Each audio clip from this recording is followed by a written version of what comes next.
Great. Good evening. Welcome. Thank you for joining us for this week's edition of our Cybersecurity Mentoring Group. Okay, just some background information for this program. Cybersecurity Mentoring Group was created to help us share, connect, and learn from professionals. And last year, we published a cybersecurity skills, competencies, and certifications, which is a collation of the top jobs in cybersecurity between a particular period. This year, we're working on the second edition, and we've had volunteers that are working with us as well. We're looking for cyber researcher individuals, young professionals that would like to hone their skills by taking up some topics and then make a 10 to 15 minutes presentation. We're also looking for cyber scribes. These are individuals that would like to help us listen attentively to the presentation and then take some notes and share with us at the end of the program so that we can share the learning in a future edition. We've had this session now. This is our sixth edition. We've had the last four. We've invited professionals, leaders in the industry, and they have shared interesting perspectives with us. Today, we have also invited a leader in the industry. But before we proceed to, would like to share some information about the last edition. And this is just to recap and refresh our mind on what some key points about the last speaker. We had Michael Oji. Michael Oji is certified in CSM, CDSP, and CISA, has a master's in computer science and studied computer science also as bachelor. Michael started as an IT support in one of Nigerian banks, and his first awareness, he got to know about cyber security when he was given a project to carry out by his ND supervisor. So he had never heard about that before, and he shared on the call how he went to the Lions building in Lagos to interact with those policemen in charge of cyber crime. We asked, so because the topic was about certification and the importance of certification for cybersecurity professionals, Michael really shared about his experience and how certification paved the way for him to get into the field proper. He was in IT support, and it was through certifications that he was able to convince his manager that he would like to switch. And he basically used the certifications he has written and passed to negotiate. So certification is a sought after requirement for cybersecurity professional.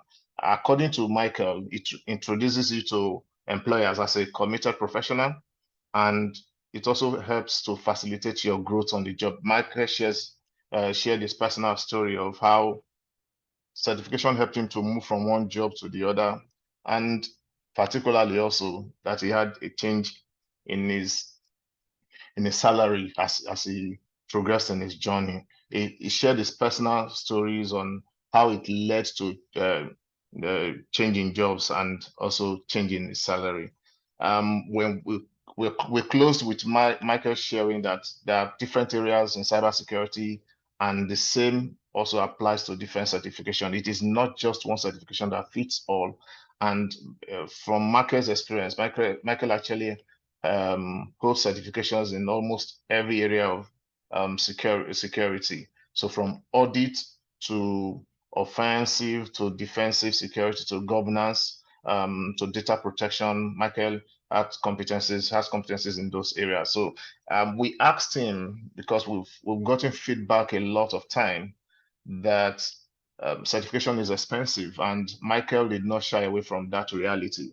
He shared of his own experience of how funding certification was a lot for him. And one thing he did, in fact, it was quite insightful, is that he started a contribution which we know as a job, and he will be the first person to take the contribution. So that was how he wrote some of his exams, because he was basically not able to afford the cost of that certification. And because he did contribution, there were pressure on him to be able to just pass and not, not just read for the exam, because he needs to pay back.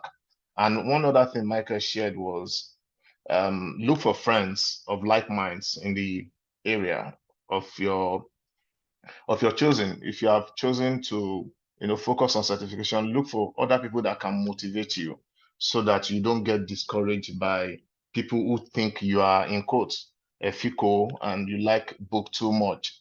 So you need like minds and people that you can also learn from and share things with. Michael shared that joining a professional cybersecurity professional group helps a lot.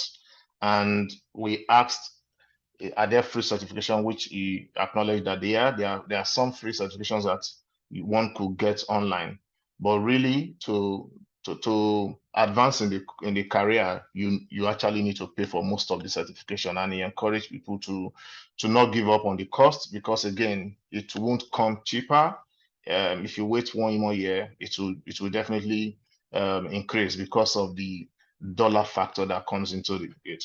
That was the summary of interaction with Michael last time. And today we've invited Nkiru to share with us.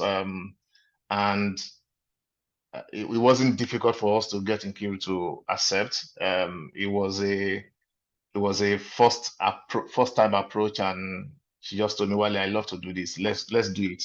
And so I welcome today Nkiru. I'm sorry if I don't pronounce your surname very well, but you actually don't worry. No, there's no point. Just saying Nkiru. I'm fine. Nkiru, yeah.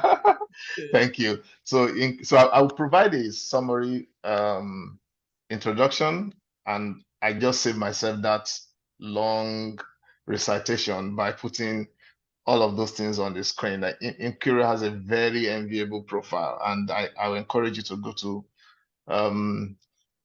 LinkedIn to go read Nkiru's profile. And Nkiru is an engineer with electrical electronic background, and Nkiru also got a master's in computer science from University of Suffolk. Sorry, I think it's information management. I didn't get that part correctly. And beyond the certifications that I have seen, is also that Nkiru pursued leadership training with the top universities in the world that people are looking for. And I've asked her to share what is driving, or what is driving her. Nkiru comes as one of the most certified professional that I've come across, and we've invited her today to come share part of her story, and that we can pick something from and go to the office tomorrow and then start implementing. So, Nkiru, welcome. Thank you for accepting our invitation. We would like to meet you, and maybe a summary introduction that will get us started. Okay. Thank you all for having me. Thank you, Ali. It's a pleasure to be here. I don't know if you can hear me. Yes, I can. Okay, great. Okay. So my name is Nkiruka AIMENOHO. So I told him not to bother calling my surname. I can call it, right? I think I'll just start from the basics, right? I came from a very, very humble background. My dad, a civil servant who believed in his daughters, right? I bless his heart for, just always spurring us to, do whatever we want to do, whether it's engineering, computer science, anything a male field. He didn't feel like his daughters should just focus only on, perhaps maybe the arts and the likes. I started my career at MTN, where I was on the service desk. Like Michael Oji, he said he was in IT support. I was also in IT support. And, just my interactions with the rest of the business made me just look at the cybersecurity space differently.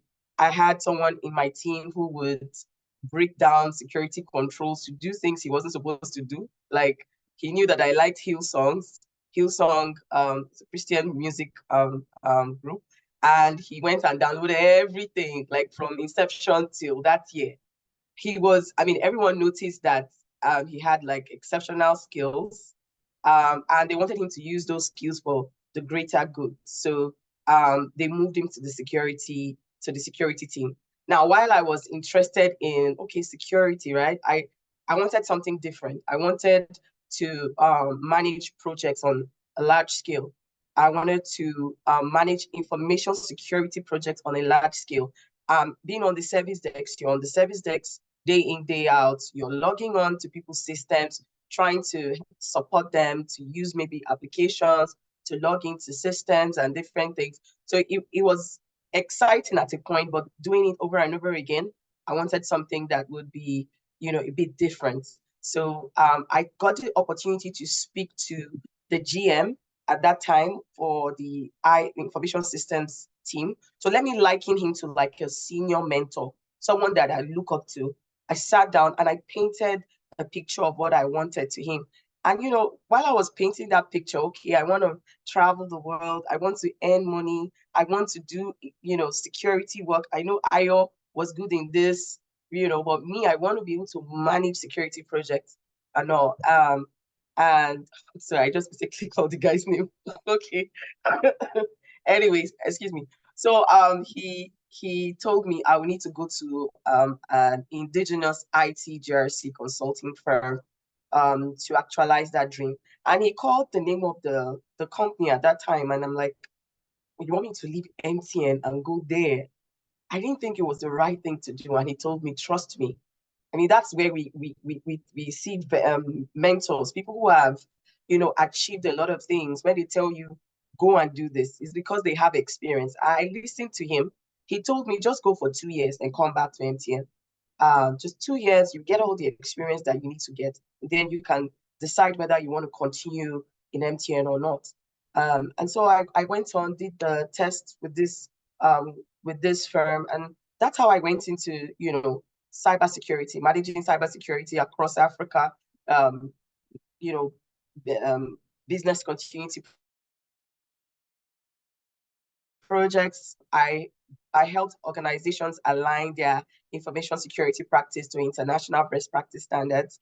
I did that, worked with boards, worked with executives, with CISOs, and it was really exciting.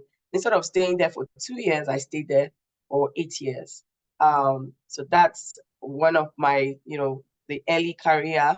And then I went on to a Big Four consulting firm as a senior manager, and cybersecurity, leading cybersecurity practice, doing all the things that we do in the industry, from incident response to talking to boards, talking to executives, delivering CISO support services, making sure that they are aligned with data protection practices, making sure that different organizations that they're looking for a cybersecurity consultant or a cybersecurity partner can get that partner, do assessments, do pen tests and the like. So I did that, and then I think the rest is history. I progressed to being the director and leading the cybersecurity practice too, and that's where I am now.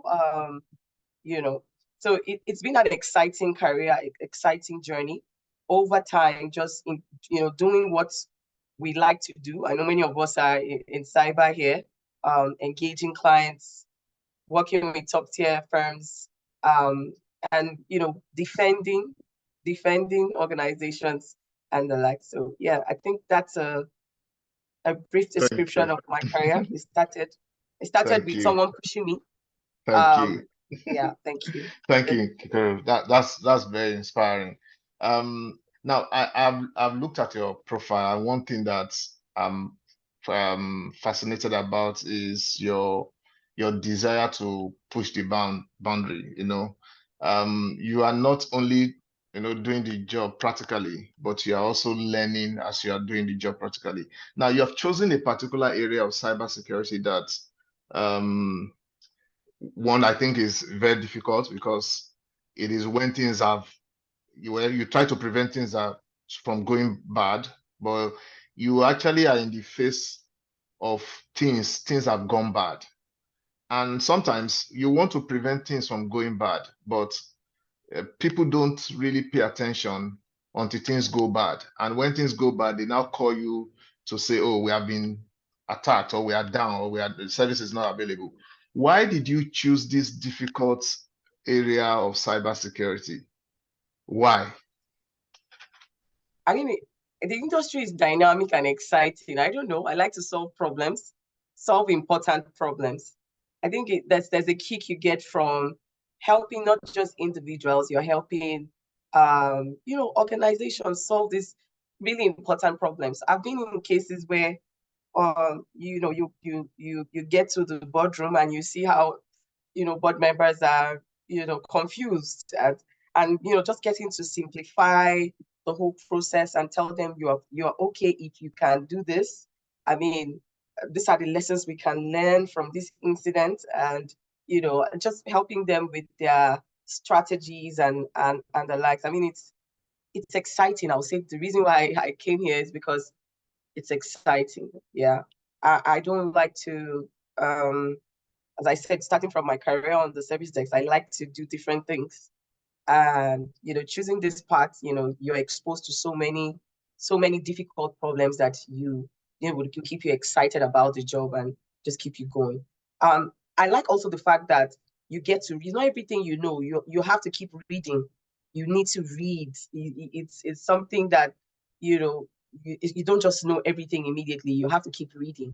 So I think for me, this path chose me because I like to solve important problems. That's the word.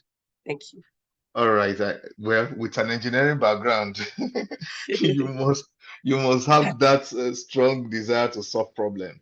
Now, so we're dealing with um, cyber with business continuity and Yeah. cyber attack. We've heard stories about cyber attack, and a lot of people are confused. Actually, what exactly is cyber attack? And maybe from your experience, could you help us understand or simplify cyber attack in a way that we can all relate with?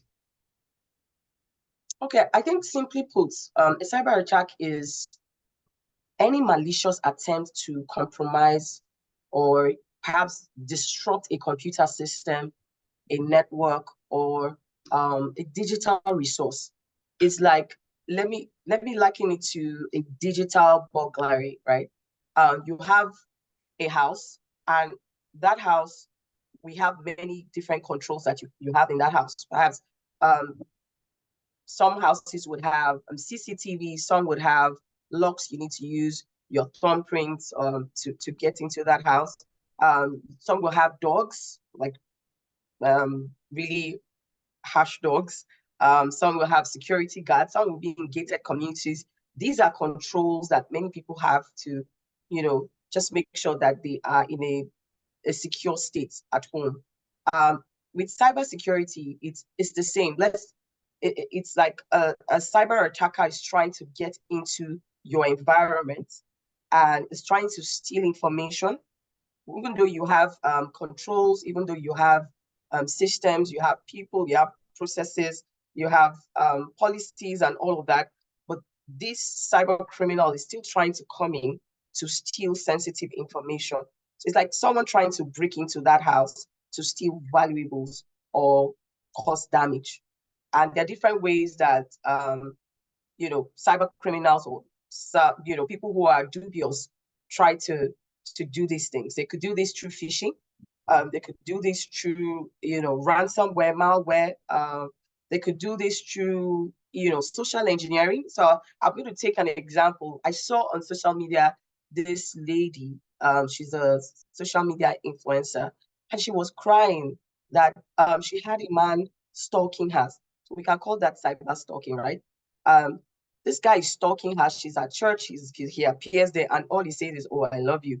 She appears at the salon. She's doing her hair. "I love you." Oh, she's working on. She's trying to do stuff with her friend, and the guy comes up, and she's like, "How is this guy, stalking me this way, right?"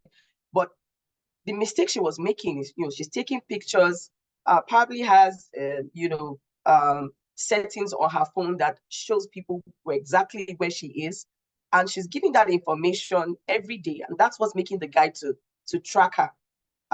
So there are different ways that cyber criminals would, exploit the information or exploit the vulnerabilities that are out there, to cause a cyber attack. So yeah, I think that would just be my simple explanation of what a cyber attack is. Very well. Very well. Yeah. Very well, sir. Thank you. Now, we obviously have seen quite a number of cyber attack, or we have read or been told about cyber attack. Now, what, in your opinion, are the most or the major things that are responsible for cyber attack when they occur, and what impact do they cause to either professionals or the organizations? Okay. I'll say the major things that are responsible for cyber attacks today are, I'll just mention a few. Poor cyber hygiene, right? Staying close to the basics. Like, we need to stay true to those basics. I was reading something recently, and someone says, it's interesting how everyone right now is trying to embrace this less is more culture, or the clutter culture, or just keep things as simple as possible. And it's just the way we need to live, because if you stay close or stay true to the basics, you are focusing on the important things. So cyber hygiene, some people have, or some organizations have poor cyber hygiene, not doing their patches on time. Perhaps you're raising awareness and it's just like a blanket awareness. You're not doing awareness that is, let's say, laser focus on the peculiarities of the different things. So HR has their own weaknesses. The guys in security, there are some peculiarities that we need to focus on. The guys that treat third parties and the likes, those guys have their own peculiarities. So focusing on an awareness campaign that is just the same for all, it won't cut it anymore. I would say poor cyber hygiene is one of the things that is leading to cyber attacks. Another reason will be risky cyber habits. Risky cyber habits, right? Where you have people that just click on links or go on websites and download unlicensed software and the likes. Those risky cyber habits is another. And then we have cyber criminals and their different motivations. And you have cyber criminals who right now, we know how things are, and some know that if they just master the art of cyber crime, they can make a lot of money sitting down in their room. So they do all kinds of things. I mean, I remember engaging someone who, I know her, right? She clicked on a link. It's supposed to be a WhatsApp group. She has her friends, and normally people will just send links to the WhatsApp group, and people click on it. Oh, these are the pictures from yesterday. Oh, we met somewhere yesterday. See the pictures. People click. Same thing. This cyber criminal was in their midst. We don't know how he got in there. He sent a link like they will usually send to that group, and she clicked on it, and that's how the cyber criminal had access to her WhatsApp, locked her out of her WhatsApp, sent messages to her friends, and told her friends to send money, lend her money. And a lot of people, I mean, it's a very nice, cool chick, and everybody just felt, oh, how much is it? They sent the money, and this guy went and cashed out, went to the bank in the UK, went to the bank. I don't know how we organize people here in Nigeria, got all the money out. And then, when she reached out to me, I mean, when I got a message from, I thought it was her, I almost even acted on it until I just remembered, okay, let me even call her. And I can't reach her. I called her phone, and she said, oh, her WhatsApp was hacked. I mean, so different motivations. We have the motivations of cyber criminals as the reason for cyber attacks. There are other things: terrorism, hacktivism, espionage, and the likes. But the motivations of cyber criminals is another reason why we have cyber attacks. All right, thank you. Just to drill down on that question again. Now, when they do happen, like you just gave an example of a lady and how money was lost. What when a cyber attack happens to an organization or to a government or to a professional, what is the impact really? The impact, Thank you for drawing my attention back to that part of the question. The impact, there are different things that could go wrong. For organizations, it's reputational damage, financial loss. Sometimes they have penalties, legal and regulatory penalties. Some will experience disruption of operations. Then for individuals, identity theft. Imagine someone, calling him or herself your name, creating a website that is not the real deal, right? And trying to get people to pay money to the user of the account. For individuals, loss of personal data, disruption of daily life. I always like to use stories to drive home points.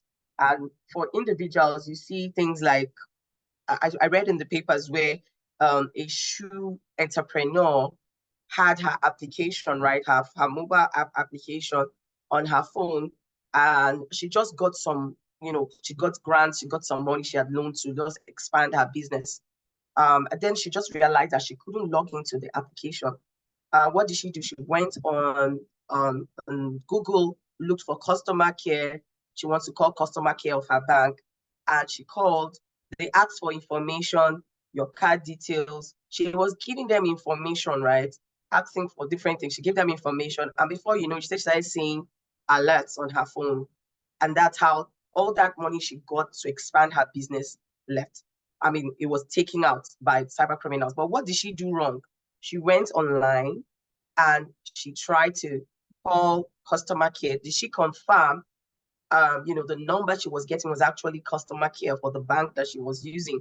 Some cyber criminals would create websites that are fake, and it looks exactly like the original, organization's websites, and they perpetrate crime. So that's the impact for people. Could be loss of personal information, data, disruption to daily life, financial loss. For organizations, we've had different things happen. Let's look at the healthcare sector. Cyber attacks can compromise patients' records, can disrupt medical services, and even endanger lives. I've heard of a case where, because of a ransomware that happened at a hospital, they could not access patient data. And if you can't access patient data, how do you recommend drugs? How do you recommend medications and the likes? Another example, also, let's look at the financial services space. Attacks on banks and financial institutions can lead to financial losses. It could lead to fraud. It could lead to lack of or dwindling customer confidence, right? The confidence level of customers can be reduced because of a cyber attack.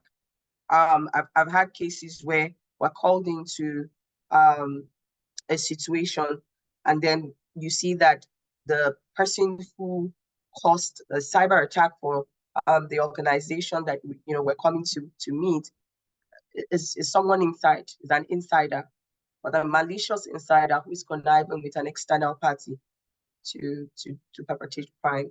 So the impacts are multifaceted.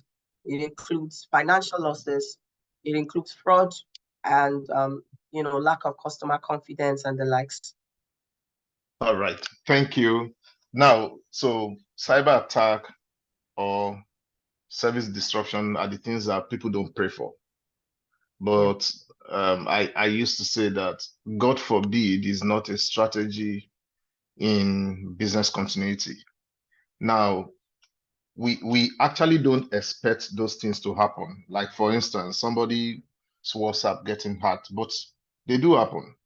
Now, so when they happen, I want you to just maybe from experience, what should a professional or an organization do when they just suddenly discover that they've been hacked, or there's a compromise, or there's a service disruption? What can organization do? Are there common mistakes that you have seen that professionals will make or organizations will make in your experience? Okay, so the question is in three parts. What can Yeah, yeah, organizations, professionals do, right, to yeah, recover? And what are the yeah, common mistakes? So yeah. I would say for an organization, the first thing to do is to, ensure a swift and coordinated response, right? Activate your incident response plan if you have one. In the incident response plan, what you're having there are clear steps to take in case of a cyber attack. There are roles, there are responsibilities, communication channels, and the likes. You have the crisis management team, incident response team, and the likes, right? Then in that plan, you will have steps to take to contain the breach, steps to take to maybe in communicating with the public, communicating internally, and the likes. So that's the first thing an organization should do. Another thing I've seen that is really critical now is to have pre-established relationships. So I know we're talking about what are the steps to take to coordinate that process. Many organizations do not have all the perhaps the capabilities or the knowledge, or to manage that whole process. Having pre-established relationships with external parties that know about this process, managing maybe coordination with the regulators, because sometimes you need to escalate quickly within 72 hours, in some sectors, within 72 hours, you should have reported based on the materiality of the incident. And you should have people who would help with, forensics, people that would help with, risk management, just helping you to just connect the whole process of getting back up again. I usually would share this experience where I was talking to someone as part of the crisis management team in charge of communications, and she said that she made the whole incident even more complex because at the time of the incident, it was that time she was trying to, think of what to tell the public. Before an incident hits, you should have holding statements that you can easily just rejig and send out. But at that time, she was trying to put her thoughts together. Emails are flying, heads are rolling, and it's at that time she's trying to do it. She said that there were typos and all, and she complicated the whole process and made the whole matter even worse. So yes, we need to have pre-established relationships. Some will even include cyber insurance, knowing what your coverage will be like. Now, when you say professionals, what should a security professional do?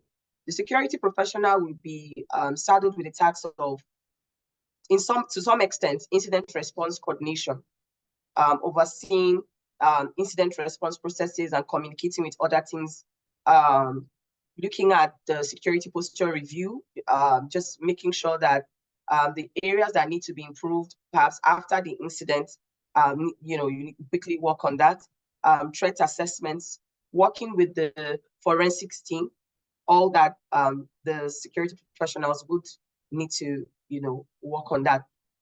There are other things for employees. Employees need to know if they are the first people to identify the incident, right? They need to know who to call. They need to know how to report suspicious activity. They need to follow the incident response procedure. We've had cases where people who are supposed to identify or sort of escalate issues when anomalies are found out. Perhaps maybe they are supposed to be looking at screens, dashboards, and the time comes and they don't even know what to do. People who don't know what to do have, put the organization in more or worse problems. I've seen that happen before because this person didn't know what she was seeing. She didn't escalate, and something that could have been contained, spiraled into, more than 2 days, and the company was losing money, a lot of money. So yes, so employees need to also know about the incident response procedures and adhere to the company guidelines during and after a cyber attack. Another thing that is very important is communications. Communications is very, very key. And when we talk about, all this incident response and the likes, we say is now more complex than it was before. Before now, you have very few people involved, but now you have multiple stakeholders that need to be involved. You have your people you need to escalate. The people that work with you need to know what's happening, right? You have the regulators you need to work with. You have the board, the customers that you need to communicate with. So there are so many things that you need to look at with this current, the requirements now for incident response. When there's a cyber attack, it's a bit more complex than it used to be before. And that's why I would advise that people should have, those pre-established relationships. And now to the common mistakes that I think people make with cyber attacks and just recovery efforts and the likes. I would say it's lack of preparedness. When you are not prepared, you will definitely fail, right? Some will have incident response plans and it's outdated. It doesn't have the real stuff. We have another mistake would be, not building resilience for severe and plausible scenarios. So there are some scenarios you say, it won't happen. It won't happen in company A. It won't happen in company B, but it ends up happening. I like using this example. Something happened in a particular industry, and somebody, got information about it. Someone within company B got information about it. And they say, see, this thing happened to company A, and we're in the same industry. I think we should start to plan for this. And he writes to the board, to the C-suite, and say, and just talks about the incident, the learnings, and the things that they should start to do in their organization. And nobody did anything about it. Now, fast forward to weeks after, that same thing that happened in company A happened in company B. And if they had only, been proactive to sort of, learn lessons from what's happening within their industry, build resilience for severe and the plausible scenario that was identified, they would have been, saved a few bucks. Yeah. Another common mistake I would say is insufficient backups. Some organizations don't have that. Some have been saved. I don't want to go.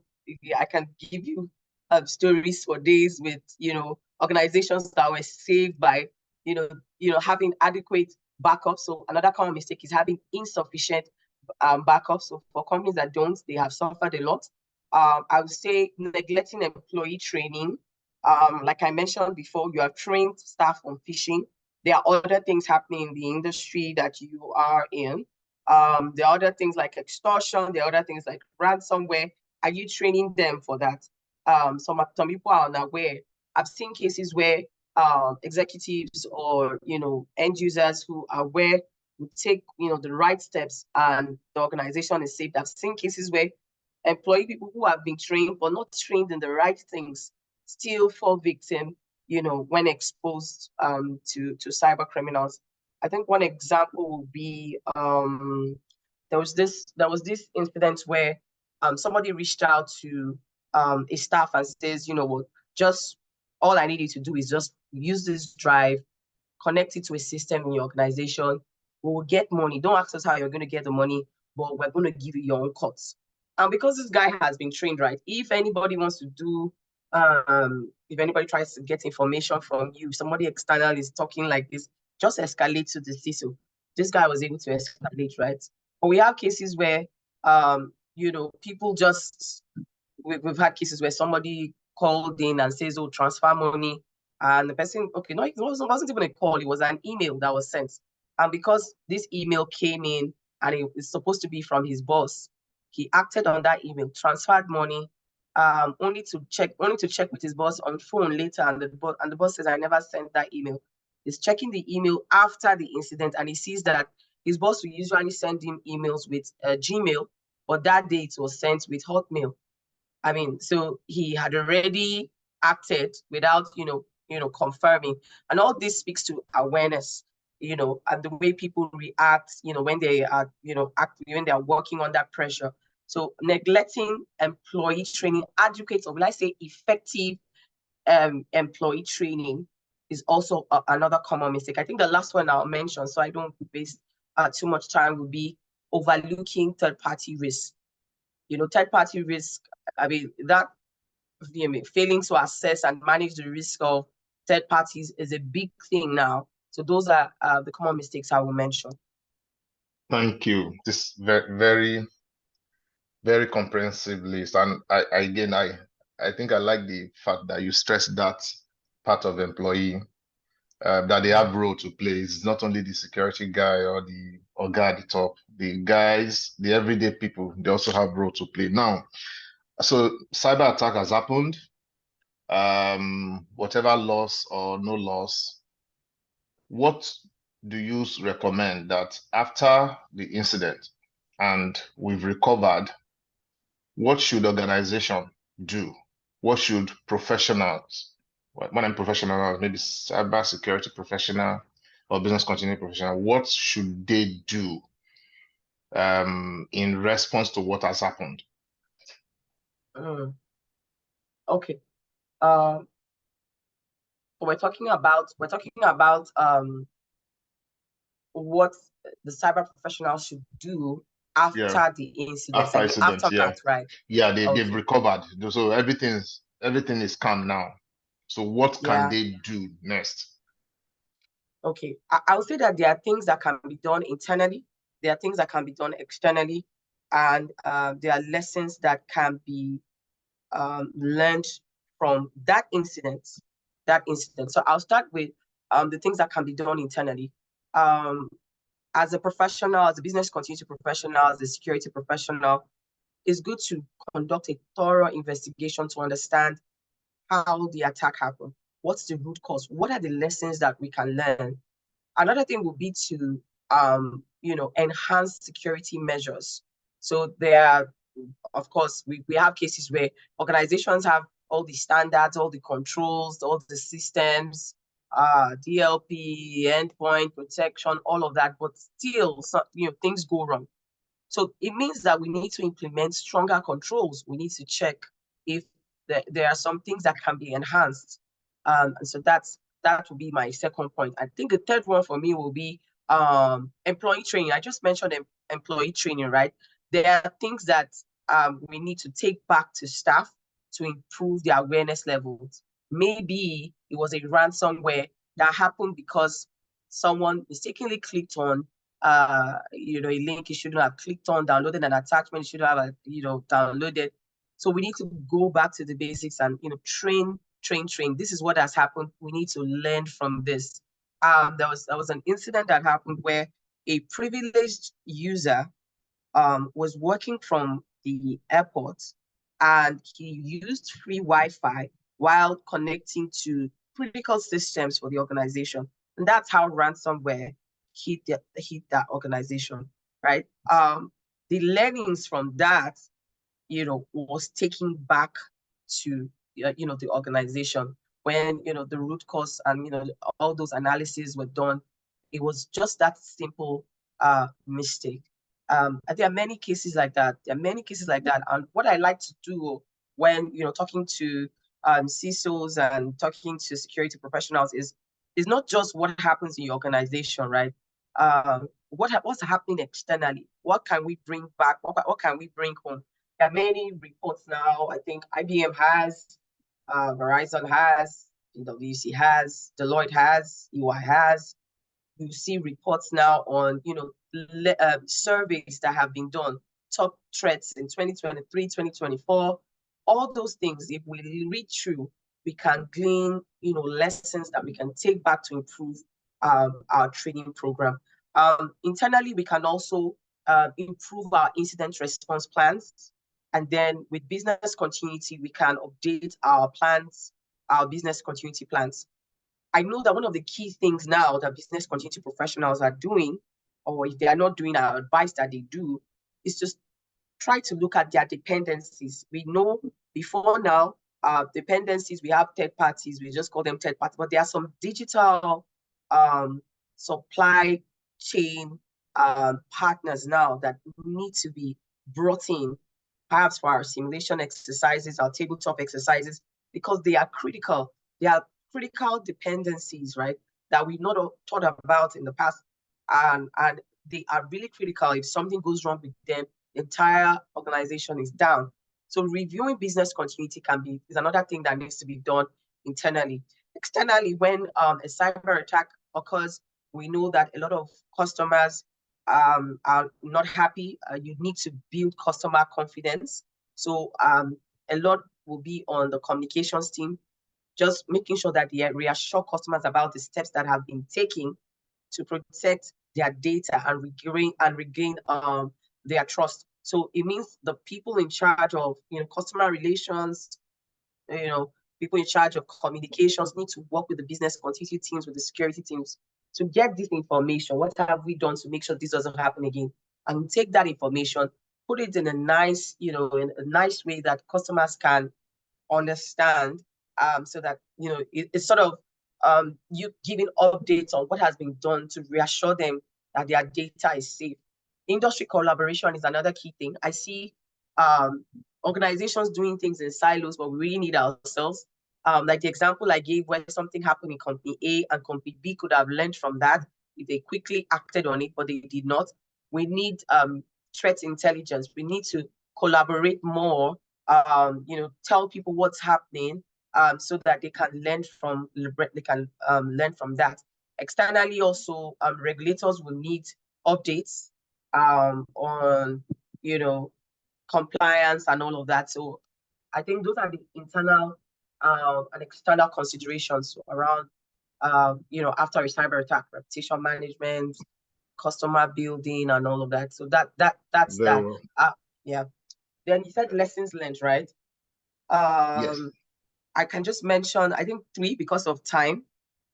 There are many lessons that organizations can learn from an incident or cyber attack.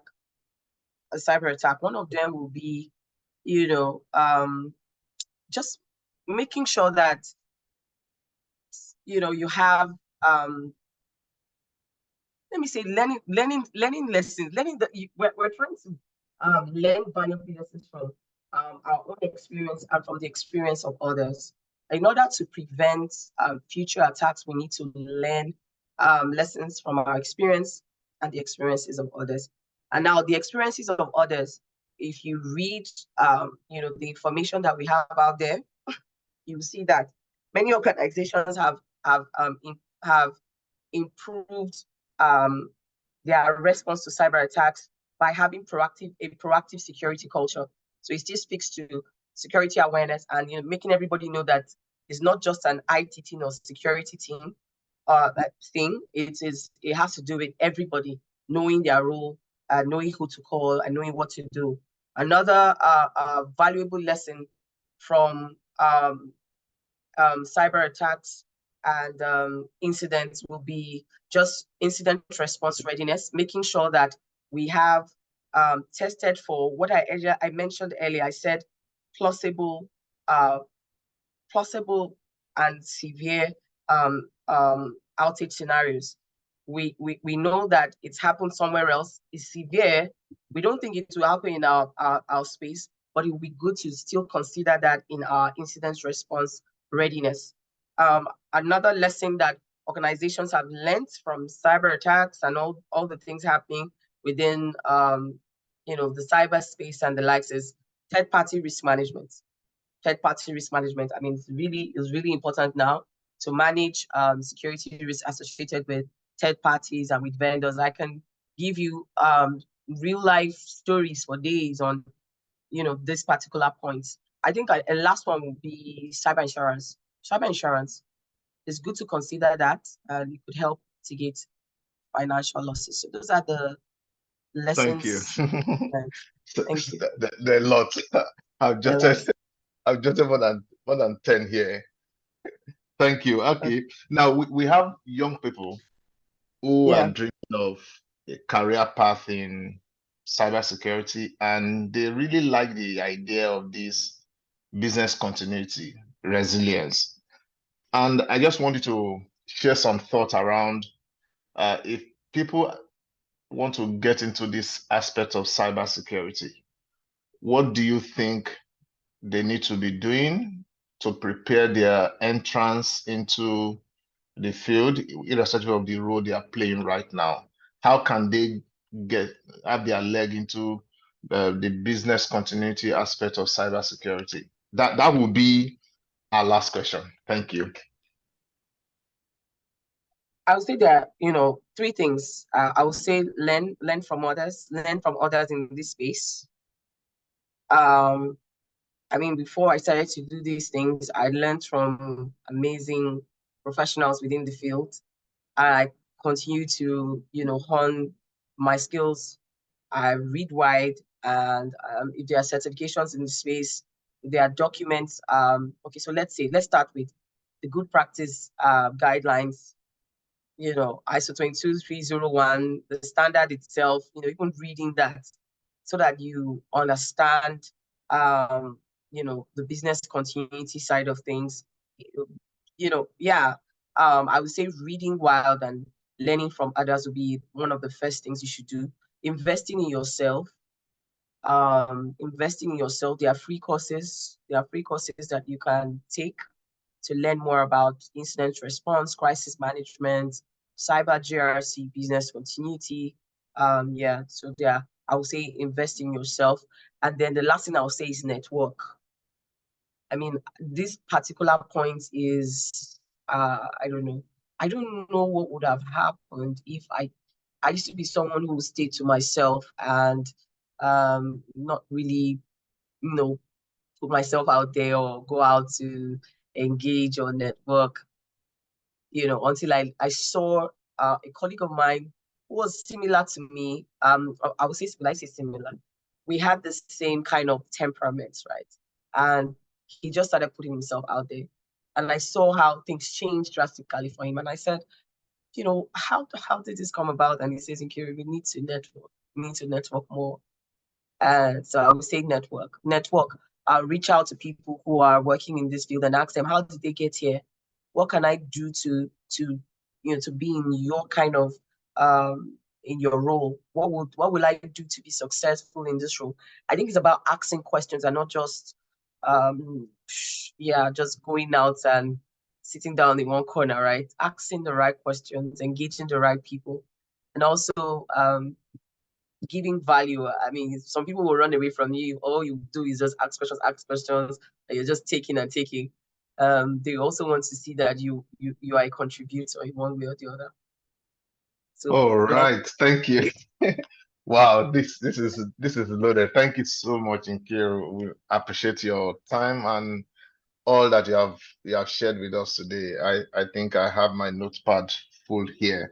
And I just would like to open the floor. If you have any question, you can drop it in the chat room for Nkay. We'll just spend the next 2 to 3 minutes for any question you may have.